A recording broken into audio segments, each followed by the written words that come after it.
ऋषि प्रणाली अभ्यास 55 स्त्री शिक्षा। प्रोफेसर मोहनलाल जी ने कॉलेज यूनियन की सभा में स्त्री स्वतंत्रता का प्रस्ताव उपस्थित करते हुए कहा, सभापति महोदय तथा भातृगण और बहनों, जैसा पहले कहा जा चुका है, स्त्री स्वतंत्रता बड़ा महत्वपूर्ण विषय है। स्त्री और पुरुष समाज की इकाई के दो आवश्यक अंग हैं। कोई भी समाज या देश तभी सुदृढ़ और सुसंगठित हो सकता है जब ये दोनों अंग एक समान उन्नत हों। फिर हमारी समझ में नहीं आता कि हम अपने एक हिस्से को कमज़ोर रखकर अपनी संपूर्ण उन्नति कैसे कर सकते हैं।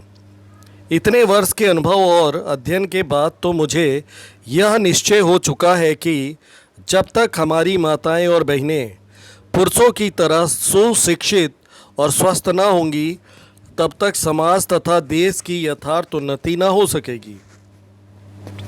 हमें यह सुनकर दुख होता है कि कुछ पुराने विचार के लोगों को केवल लड़कों की शिक्षा की आवश्यकता मालूम होती है, किंतु लड़कियों की शिक्षा कतई जरूरी नहीं मालूम होती।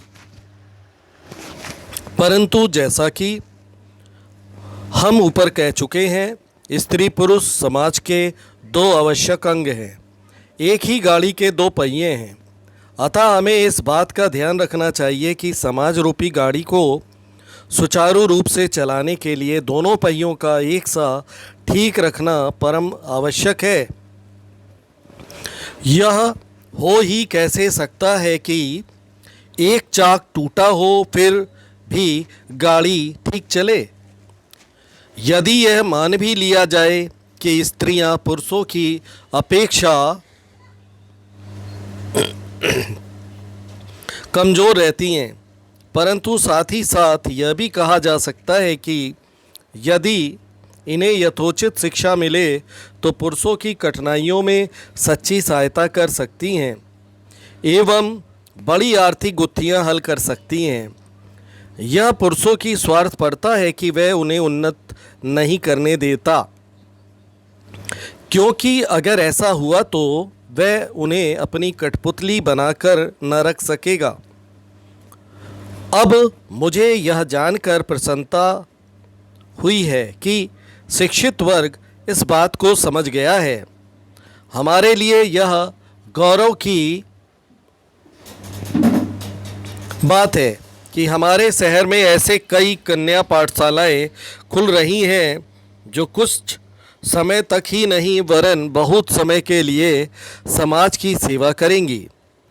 मैं तो पहले ही कहता था कि स्त्री शिक्षा देश के लिए बड़े महत्वपूर्ण और गौरव की बात है, क्योंकि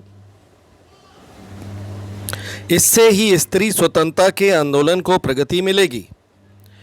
इसके बाद एक महाशय ने खड़े होकर कहा कि मैं आपके विचारों यानी आपका हृदय से स्वागत करता हूं और साथ ही आपके प्रस्ताव का समर्थन करता हूं।